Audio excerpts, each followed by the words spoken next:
So being from air traffic control, there we take very fast decisions, like fraction of seconds, question of life and death. That stayed with me. 14 is a long time. तो बहुत ही beautiful idea है आपका, thought है, and I believe कि आप actually में उस thought पे काम भी कर रहे हैं, बहुत हद तक सक्सेसफुल भी हैं, एंड आई होप कि वो और ज़्यादा आप उसको जितना एक्सपैंड कर पाए करें. हमारे करीब 3000 बच्चे आधे दिन क्लास करते, आधे दिन वो इंडस्ट्री में काम करते थे, and they were earning 4000 to 40,000 stipend. They were able to recover the cost of their entire education. Of course NEP के बेनिफिट्स लेने में और इंडियन एजुकेशन सिस्टम को और ज़्यादा सक्सेसफुल करने में we still have a lot of effort to put in. Any role that we people can play in that. Robo is like a companion for the elderly couple. It'll open the door, it'll ask you your well-being, it'll ask you for a cup of tea or coffee. In the meantime, couple joins you. And then this Robo is connected to a chip in the body of the elderly couple. Suppose there's a medical problem, वो hospital को inform कर देता है robo, ताकि तुरंत मदद आ सके उससे. अब ये कॉन्सेप्ट आप देखें. Hi everyone, welcome back to another episode of edX Talks. This episode is going to be power packed specially about education and industry because इस episode में मेरे साथ हैं Dr. Raj Singh, Vice Chancellor of Bennett University. Sir has almost 4 decades of experience and more than 3 decades of experience especially in education, and उससे पहले sir ने Air Force में सर्व किया है. So we will cover his journey, his transition and insights about education as well. He is a TEDx speaker, has won multiple awards, and I can assure you कि उनका experience, उनकी expertise बहुत ही ज़्यादा valuable होने वाले हैं. So make sure you're watching the video till the end and share it with everybody that you know. Thank you so much, sir. First of all, कि आपने time निकाला for us, for being on this show with us. Thank you, Barisha, for having me on the show. It's a pleasure. And I hope that this podcast is actually going to be very, very valuable and insightful for our viewers. So without any delays, can we start, sir? I would actually like to start from your journey, because आप पहले Air Force में गए and उसके बाद आप education में आए. I would like to know what was the mindset of you that first your inclination was towards serving the nation or aviation, or how was your childhood that took you to that industry, and then how was your transition to education? I had done my schooling from a government school in Haryana, and joining Air Force was out of necessity. Idea was to serve in some job and support the family, and therefore I was about 16 and a half years after my pre-university. I joined in Air Force, and then post the training which was meant for Air Force, so I started my studies in distance learning mode, online mode, continued with that, and did my bachelor's first and then master's in economics. Did my chartered finance analyst CFA from ICFA Hyderabad, and I became a CFA first from Air Force, and we were within 200 in the whole country. I was from the 5th batch of CFAs, and post that I got a job with my alma mater in ICFA itself in Hyderabad, and that's when I thought of leaving Air Force premature. So I left after almost 14 years in 1994 and switched over to academics. And then, of course, never looked back. It's been now more than 3 decades. Very exciting journey, I would say. Have served some of the most elite universities as director of business schools, as pro vice chancellor academics in MIT Noida, and then vice chancellor of 6 universities now. Out of them 2 were parallel, so dual charge sort of thing. And why I say it's an exciting journey, because post 2020, the landscape of education has changed completely. Anything which was there earlier is no more applicable, I would say. So I think we are going through the most exciting time in higher education. So sir, before I dive deep into the education aspect, मैं आपका Air Force वाला experience भी थोड़ा सा जानना चाहूँगी. How was that, and how is it different from being in the education sector, that too at a leadership position? Very different, I would say. But 2 things have brought to education, which I apply as it is, we learned from Air Force. Number 1, fast decision making. So being from air traffic control, there we take very fast decisions, like fraction of seconds, question of life and death. That stayed with me. 14 is a long time. And the second thing I brought from Indian Air Force to academia was that in Indian Air Force, the entire Air Force works for the pilot. Right from the air chief to the person who sweeps the runway, we are interested in making the pilot fly and fly safely. Now that if I bring to education sector, we all, right from the vice chancellor to the person who's an office attendant, works for the faculty member, that they can teach and teach well. All of us are there to support it, and if all these principles work very well in that, very well. That's actually a very beautiful analogy there. And I'm sure कि obviously वो 14 years का आपका जो experience है, वो कहीं ना कहीं आपने यहाँ पे जो चीज़ें आप अपने साथ लाए हो education में, उन्हीं ने आपको help किया है कि आप इतने leadership positions पे और इतने सारे आपने awards भी जीते. And then of course discipline, which you naturally learn from armed forces, being a physical fitness freak. So those kind of things naturally come with you when you work with defense forces. And the sense of patriotism, sense of nationalism, all that come with you when you work with armed forces. Okay, got it. And coming to education, sir, आपका transition, I believe you said it, that happened with a job, right? Yes. So, did you ever imagine कि आप इसी field में अपने आप को इतने leadership positions पे आप आगे जाना चाहेंगे, या आपका vision जो था आप उसी के path पे चलते हुए आगे पहुँचे हो, or life has actually brought different opportunities along with it? It was a mix of both, I would say. One, that education is something in my DNA. I belong to a family of teachers. Okay. We have more than a dozen teachers in the family, so I also came back to the same profession. Second, I think because I was teacher by choice and not by compulsion, I left Indian Air Force without any pensionary benefits, which nobody would leave. And I was about to complete the service, so after 1.5 years I got pension. And pension you get for life. After your family gets the pension, So I took the risk of leaving that because my passion was in education. It's something like the environment in the family was such that you have to naturally come there. So I would say I came to the profession which I belong to. Ultimately, it took about 13 years plus, almost 14 years. And last 31 years I've been absolutely enjoying it. Great. Totally enjoying it. And my own experience has shaped my view about higher education, how it should be. So for example, because I learned mostly from experience and not so much from the classroom or theory, I prefer that kind of education system wherever I go, and I've been pretty successful in that, because today the expectation is that the education should be relevant to the world outside, to the industry, to the society, to the community. Because I have grown through that kind of atmosphere, I naturally bring it with me, and that gets reflected in the education system you implement, which is working very well. Because 2020 के बाद जितने परिवर्तन आए हैं शिक्षा के क्षेत्र में, विशेषकर राष्ट्रीय शिक्षा नीति के अनाउंसमेंट के बाद, वो बहुत ही सराहनीय है और बहुत ही फ्यूचरिस्टिक है, क्योंकि जिस तरह का जॉब मार्केट इवॉल्व हो रहा है, एक फोर्ब में कोट आया था 5-7 साल पहले, वो कहते हैं कि जो बच्चे 2016 में स्कूल में एडमिशन लिया था, वो जिन जॉब से काम करेंगे पास आउट होकर यूनिवर्सिटी से, 65% जो जॉब है आज एग्जिस्ट नहीं करते हैं, देयर बी न्यू जॉब्स, और जो बाकी 35% हैं वो बिल्कुल चेंज हो चुके होंगे। तो चैलेंज हमारे सामने ये है आज के दिन कि हम बच्चों को क्या पढ़ाएं, किसके लिए तैयार करें। So quantity of knowledge is not important, but learnability, that we can make them life long learners, they keep on upgrading themselves, is the real challenge before us. वो मेरे लिए एक नेचुरल सा फिनोमेना बन गया कि मैं इस तरह सीख के आगे बढ़ाऊँ लाइफ में। इसका बहुत ही फ़ायदा मुझे हुआ है इस चीज़ का। तो आपने जो अपनी लाइफ से सीखा है, आप आगे अपने बच्चों को भी चाहते हैं कि वो वैसे ही अपने लाइफ से सीखते जाएं। That's actually very beautiful. और एक जो सॉफ्टवेयर एस्पेक्ट शायद मैं आर्टिकुलेट नहीं कर पाया अभी तक, कई बार मुझे लगता है कि I was deprived of so many things, particularly in formal education. I want the next generation, चाहे मेरे अपने बच्चे हैं चाहे मेरे स्टूडेंट्स हैं, वो डिप्राइव्ड ना हो। एक वो फीलिंग मुझ में है कि अगर मैं डिप्राइव नहीं होता तो शायद कुछ और होता, मैं और आगे बढ़ गया होता लाइफ में। हमारी नई जनरेशन को वो चीज़ें कमी ना हो, ये कोशिश रहती है मेरी। कितना सफल हूँ मुझे नहीं पता, बट कोशिश रहती है कि बहुत ही ब्यूटीफुल आइडिया है आपका, थॉट है, एंड आई बिलीव कि आप एक्चुअली में उस थॉट पे काम भी कर रहे हैं, बहुत हद तक सक्सेसफुल भी हैं, एंड आई होप कि वो और ज़्यादा आप उसको जितना एक्सपैंड कर पाए करें, because this thought is actually not just for the generation but for the nation at a whole, because हमारे younger generation को proper education मिलेगी तो हमारी nation automatically grow होती है।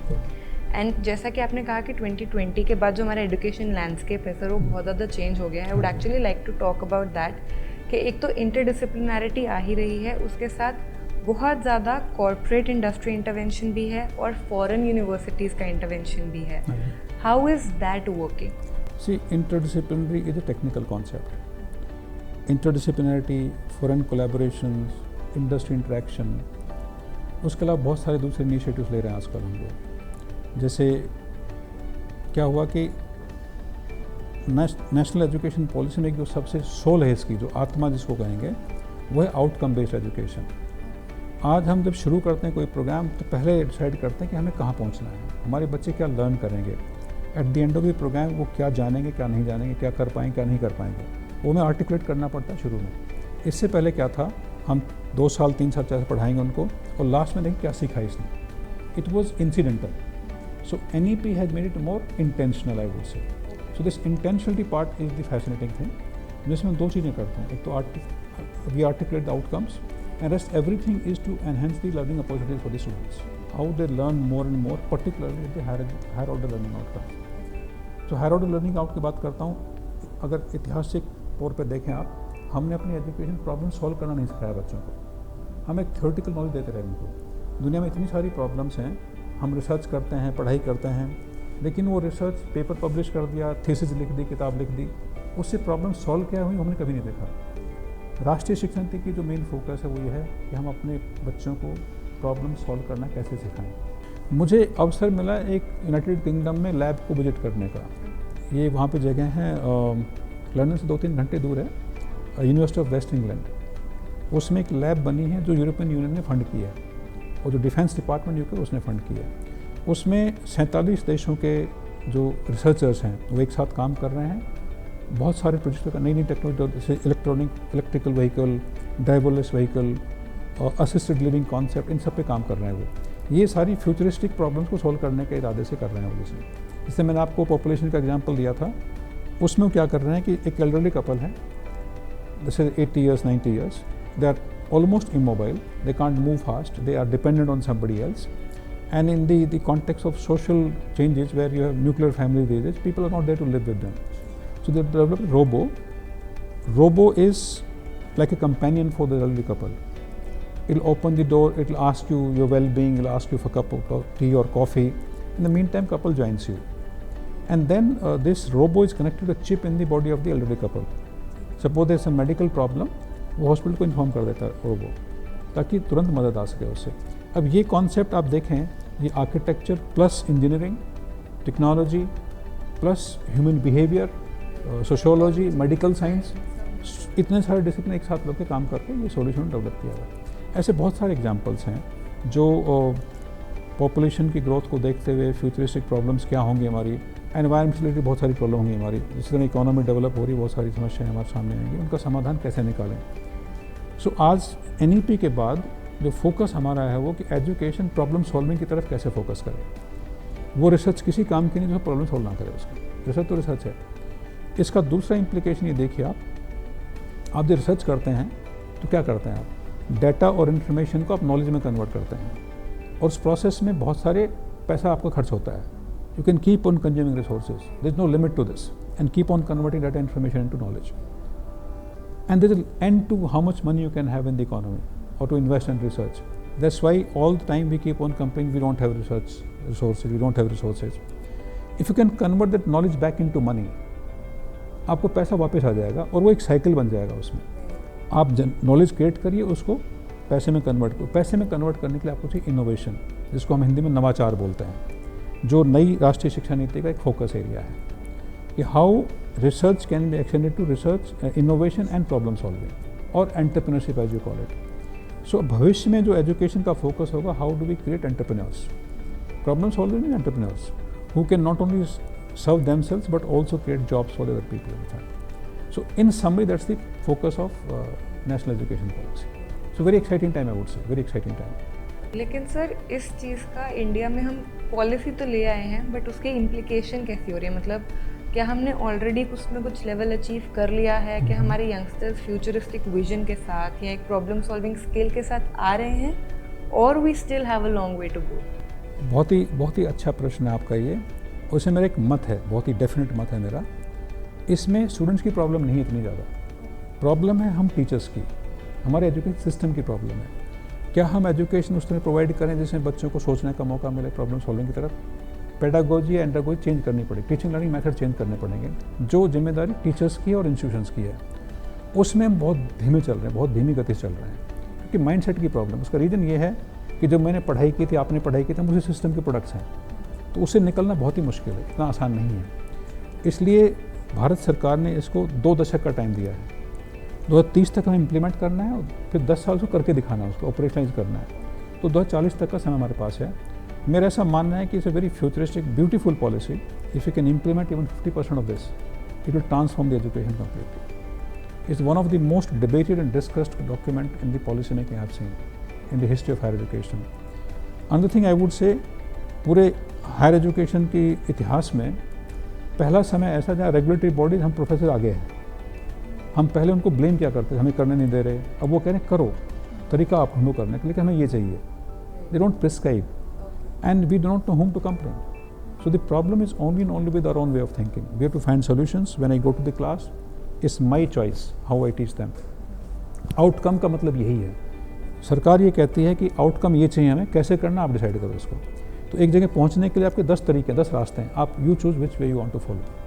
So a lot of freedom, lot of flexibility is there in this. But then for that, I think we also need some trainings for the teachers and professors. Training I would say.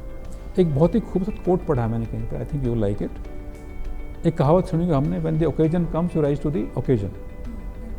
That's not true. Navy SEALs in US say, when the occasion comes you fall to the level of your training. Okay. Training is that important. और Indian education system में training को इतना महत्व नहीं दिया गया।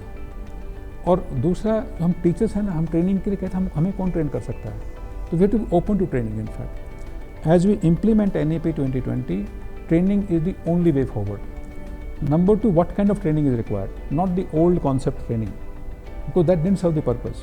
So today the training programs have to change in content and the context both. So that is a need which I think the government is responding to that. University Grants Commission is responding to this, and I think almost all the universities have set up in-house training centers or departments. That's the only way, because every university has specific need. General programs can't serve their purpose. So it will be very specific designed for the teachers of a particular university. इसी पे ना, I have one more question which is very very relevant particularly to current scenarios. हमने ये देखा है that Harvard level की universities भी जो हैं इस टाइम पे problems face कर रही हैं due to their own political issues. Yes. A lot of foreign countries जहाँ पे Indian students भर भर के जाते हैं, बहुत अनस्टेबिलिटी फेस कर रही हैं, जिसके कारण इंडियन स्टूडेंट्स भी बहुत ज़्यादा कन्फ्यूजन में हैं।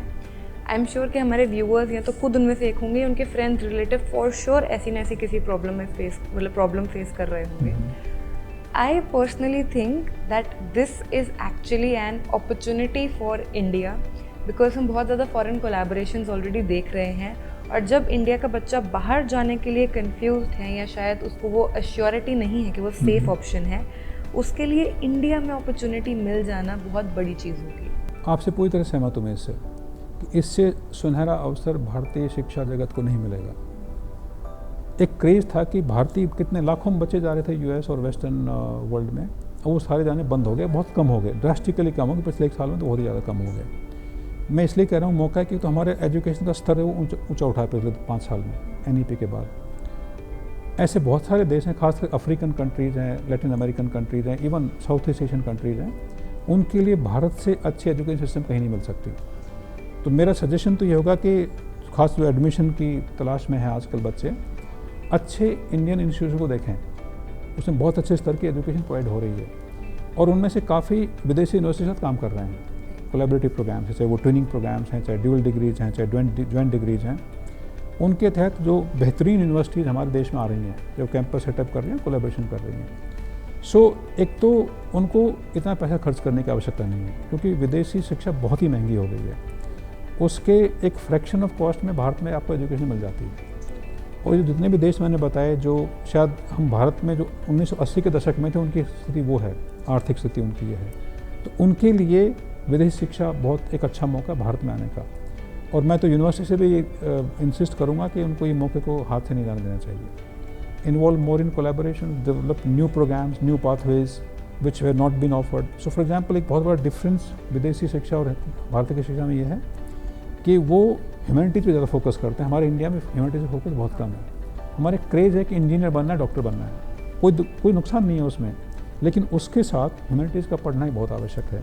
वो हम विदेशी यूनिवर्सिटी सीख सकते हैं और सीख भी रहे हैं। आप देखें पिछले 20-25 सालों में हमारे यहाँ रेगुलेशन नहीं था पहले, तो कोलैबोरेशन पहले भी होते थे, वो चाहे लीगल थे, इलीगल थे, लेजिटिमेट थे, जितने भी थे वो, लेकिन जो यूनिवर्सिटी करती थी बहुत सीखा उन्होंने उससे, उनको भी फ़ायदा हुआ इस चीज़ का।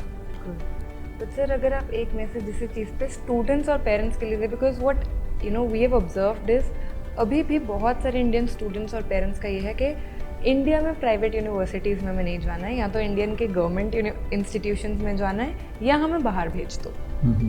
So if you can you know may be detail about that और गिव अ मैसेज टू दो स्टूडेंट्स एंड पेरेंट्स के इंडियन एजुकेशन एक्चुअली में बहुत बेटर हो गई है, वो नहीं है जो शायद वो 10-15 साल पहले थी।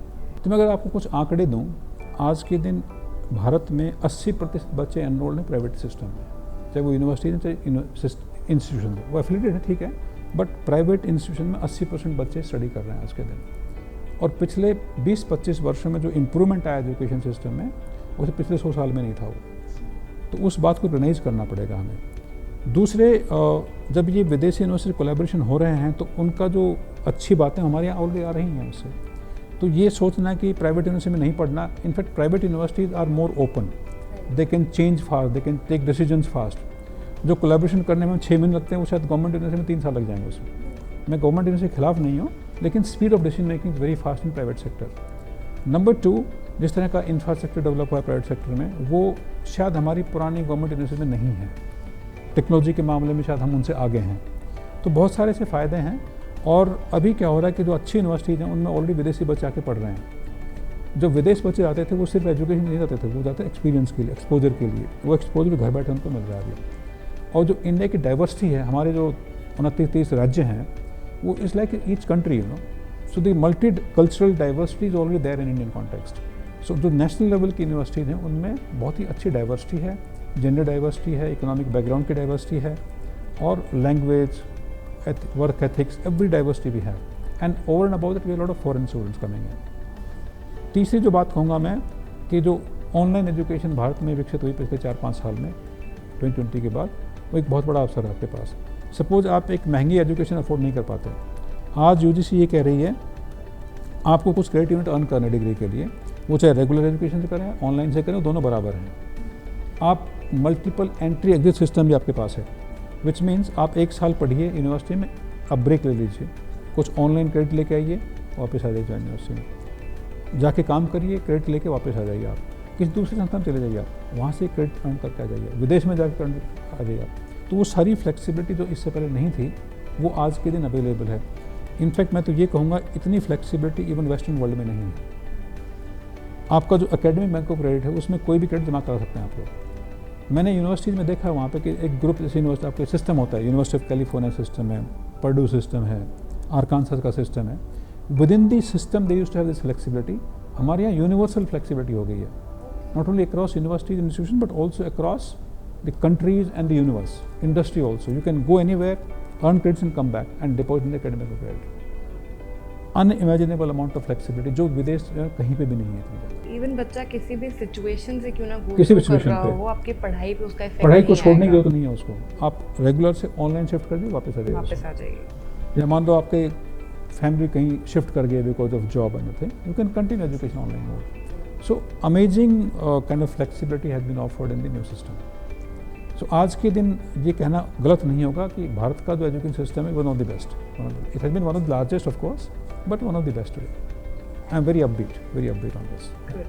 And any part जो हम youngsters या students इसमें play कर सकते हैं, because of course NEP के benefits लेने में और Indian education system को और ज़्यादा successful करने में we still have a lot of effort to put in. Any role that we people can play in that. I think मेरी जो एक request या अपील है जो youngsters से वो ये है कि जो NEP के provisions उनको open mind से सोचें उसके बारे में कि वो क्यों provision दिए गए हैं।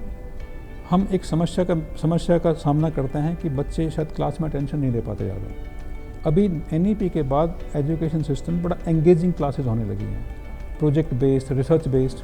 मेरा जो एक क्लियर कट साफ दिखाई दे रहा है मुझे कि अगले आने वाले कुछ सालों में 3 पार्ट होंगे एजुकेशन के। नंबर 1 विल बी थ्योरी, जो हम पढ़ाते रहें क्लास में, उसके लिए क्लास नहीं करने की जरूरत पड़ेगी आपको, वो सारा ऑनलाइन पढ़ोगे आप। आपके पास इतनी सारी ऑप्शंस हैं, जैसे मैं एक प्रोफेसर हूँ, why should listen to me only? You have 10 best professors of the world, you choose which one you want to learn from. So this option you have as a student to choose from the best professor of the world as far theory is concerned. दूसरा जो हिस्सा होगा 1/3 वो campus में होगा, जैसे laboratory attend करनी है आपने, प्रोफेसर से बातचीत करनी है, ग्रुप डिस्कशन करनी है, उसके लिए कैंपस आना पड़ेगा आपको। और तीसरा जो पार्ट है वो आपको फील्ड में स्पेंड करना पड़ेगा, be with the industry, community and the society and learn their problem, find solution for that. So field and research based kind of study will be third part. जो this is so fascinating, offer this so fascinating. पूरी दुनिया में ये system evolve हो रहा है धीरे धीरे करके, अगले 5 साल में क्लियर करा जाएगा ये। और उसके साथ देखिए जो रेगुलेटरी चेंज हो रही है हमारी, अभी इवन रेगुलर प्रोग्राम्स में भारत में 40% जो क्लासेज हैं वो ऑनलाइन कर सकते हो आप। ओके। ये ज़्यादातर बच्चों को नहीं पता है, पेरेंट्स को नहीं पता है। जैसे अगर मान लो 1200 घंटे मुझे पढ़ना है साल में, उसमें से 40% मैं ऑनलाइन सीख सकता हूँ। ये परमिटेड है, अभी पहले परमिटेड नहीं था ये। Which mean theory part which is 40%, almost 1/3 I told you can be done online, 1/3 will be on the campus, 1/3 will be on the field. So a lot of research is coming into this. So when we are talking about field, हम उसमें internships और corporate projects Internship, apprenticeship, मुझे ऐसे कई university, मेरी पिछली university में बताऊँ आपको मैं, हमारे करीब 3000 बच्चे आधा दिन क्लास करते, आधा दिन वो इंडस्ट्री में काम करते थे, and they were earning 4000 to 40,000 stipend. They were able to recover the cost of their entire education. Right. This is another trend in fact. Most universities are working now how to make students earn while they learn, so that they don't have to become burden on the parents for education. I think वो थोड़ा सा ये हम western culture से India में वो अभी आ रही है उसमें, और ये पॉसिबल है क्योंकि अभी एजुकेशन की इतनी ज़्यादा कॉस्ट नहीं है हमारे यहाँ, तो उसको रिकवर करना बहुत आसान है, और फिर उसका लर्निंग होगी वो बहुत ही आवश्यक है, बहुत ही आवश्यक है। Got it. सो ये जो NEP का जो पोस्ट NEP एनवायरनमेंट है उसमें स्टडीज़, रिसर्च एंड प्रैक्टिस, ये 3 एलिमेंट आ गए हैं। तो ये एक जो एंटरप्रेन्योरशिप इकोसिस्टम डेवलप हो रहा है, ये देश के लिए बहुत ज़रूरी है। हमारी जो एक आर्थिक महत्वाकांक्षाएं देश की हैं, हम ऑलरेडी 4थे नंबर की इकोनॉमी बन गए हैं ऑलरेडी, 3रे नंबर बहुत बहुत जल्दी आ जाएंगे इसमें, और फिर 3रे नंबर से और आगे बढ़ने का प्रयास करेंगे। तो उसमें एजुकेशन का बहुत अहम रोल होने वाला है, क्योंकि इनोवेशन की ज़रूरत पड़ेगी उसके लिए, और innovation has to breed in the campuses, जो अब तक शायद इतना नहीं हो रहा था। फिर भारत सरकार के जितने भी इनिशिएटिव्स हैं वो इनोवेशन को इनकरेज कर रहे हैं, नवाचार को बहुत प्रोत्साहन दे रहे हैं उसमें, चाहे वो फाइनेंशियल मदद है, चाहे इकोसिस्टम क्रिएट करने की बहुत ज़्यादा इनिशिएटिव लिए जा रहे हैं उसमें। और NEP में ये कहा गया है, one of the recommendation is extending research to innovation and problem solving, वो कैंपस में होना ही होना है, जो बहुत ही अच्छी बात है। So as we move towards economic progress, lot of pressure on the innovation system of the country. आपको उदाहरण के तौर पर बताऊँ मैं, जब कोविड आया तो हमारी पॉपुलेशन क्या कहा, हमें वैक्सीन चाहिए। इंजीनियर साइंटिस्ट ने रिकॉर्ड टाइम बना के दिया, उससे लोग खुश नहीं हुए। And it will be, even nice to see more people in such fields and fueling such innovation. Yes. Because expecting वाली side I feel कि अभी ज़्यादा bigger है than the delivering side. Yes. So delivering side को भी उस equal ratio में आते हैं हमारे जो current students हैं, जो मे भी स्कूल में यूनिवर्सिटीज़ में, उन्हें वहाँ तक पहुँचने देखने अगर को आप मिलेगा। यूनिवर्सिटी के पॉइंट ऑफ व्यू देखें, यूनिवर्सिटी को कैसे आप मानते हो अच्छी क्वालिटी की यूनिवर्सिटी, अच्छी नहीं है। आप देखते हैं किस तरह की फैकल्टी है आपके पास, किस तरह की मूलभूत सुविधाएं हैं, आपका बिल्डिंग कैसी हैं, लेबोरेटरीज कैसी हैं, लाइब्रेरी कैसी है, आपका रिसर्च क्या है, आपने पेटेंट कितने फाइल किए, आपके स्टार्टअप कितने निकल रहे हैं वहाँ से। इन पैरामीटर्स पे आपको यूनिवर्सिटी की एक रैंकिंग होती है, या क्वालिटी एक्रेडिटेशन में क्वालिटी जज करता है। आज के दिन अगर देखें, मैं अपने बेनेडिक्ट यूनिवर्सिटी एग्जाम्पल लेता हूँ, हमारे 95% फैकल्टी PhD क्वालिफाइड है, which is one of the highest in the country, and not from any university. At least 80% of them from foreign universities, best of the university they qualified from, and then remaining ones from top Indian institutions. Excellent profile, infrastructure you see it, world class, and we are intentionally becoming an entrepreneurship oriented university. जैसे हमारे collaboration देखें, Babson is known for the entrepreneurship in the world. A collaboration right from day one that is changing the ecosystem of entrepreneurship. And the curriculum, teaching learning process, we encourage students to go for startups. जो एक intention साफ साफ है वो ये है, अगर आप एंटरप्रेन्योर नहीं बने तो कम एंटरप्राइजिंग तो बन जाएंगे कम से कम आप, and that will make you more employable, it solves all the problems. And then those who become entrepreneurs, we encourage while they are students they can start earning, will give them time, will give them assistance, will give them mentoring and earn your fees. So you learn and earn both at the same time. and that's the ideal atmosphere which you can create in education today. That's a great initiative and इसकी और भी ज़्यादा ज़रूरत है is what you know I can say personally. युवा पीढ़ी के लिए 2 संदेश हैं मेरे। नंबर 1 कि आप दूसरे डिसिप्लिन के बच्चों से इंटरेक्ट करिए जब आप कॉलेज में आते हैं, यूनिवर्सिटी में आते हैं, क्योंकि हर इंसान से सीखने की एक अपॉर्चुनिटी होती है। सो इंटरडिसिप्लिनरी जो बात की थी शुरू में मैंने, you work in interdisciplinary groups. History के बच्चे इकोनॉमिक्स से सीखते हैं, इकोनॉमिक्स वाले मैनेजमेंट से सीखते हैं, मैनेजमेंट वाले इंजीनियरिंग से सीखते हैं, तो एक मल्टीडिसिप्लिनरी ग्रुप में बहुत कुछ सीखने को होता है। दूसरी जो बात मैंने कही थी ये है कि अनुशासन बहुत ज़्यादा ध्यान देना चाहिए, क्योंकि अनुशासन आपकी अपनी सेल्फ प्रोग्रेस ही नहीं करता, but it contributes towards your achievement of goals, achievement of outcomes. So discipline and interdisciplinarity, उसमें नेटवर्किंग करिए, सोशल मीडिया पर टाइम वेस्ट मत करिए, focus on your health and well being, very very important. A healthy society will be better society. So if you can contribute to economics, it means you should be healthy for that. You should be worthy of contributing to somebody else. Of course sir, of course. And I feel कि अगर हम society at a large के बारे में नहीं सोच रहे हैं, बट अपनी खुद की इंडिविजुअल लाइफ भी बहुत इम्प्रूव हो जाती है डिसिप्लिन से। Absolutely. So that is of course you know an area where we have to work as youngsters. And thank you so much sir कि आपने It was a सारे pleasure insights being share with you. किए। Thank you so And much. you know it was lovely talking to you, particularly when we see इतना exciting vision for our country, for education, because I think education is one of the largest industries जिसमें सबसे ज़्यादा part of our country involved होता है। तो उसकी growth देखना genuinely makes you feel really really good. And as viewers, as I said before, if you have any opinions, any questions, make sure you're starting conversations on that. You're being involved in such discussions and share this video to other people that you know, because जितना ज़्यादा ये ideas हम share करेंगे उतना ही quickly हम इन चीज़ों को implement कर सकते हैं, mindsets change कर सकते हैं। इंडिया वैसे ही बहुत बड़ी country है, बहुत टाइम लग जाता है आइडियाज़ को एक्चुअली में हर एक इंडिविजुअल तक पहुंचाने के लिए। अगर आप तक कोई अच्छी चीज़ आ रही है, please do not keep it till yourself, share it as much as you can, like the video, put your comments, share it and subscribe to the channel. Thank you so much for watching.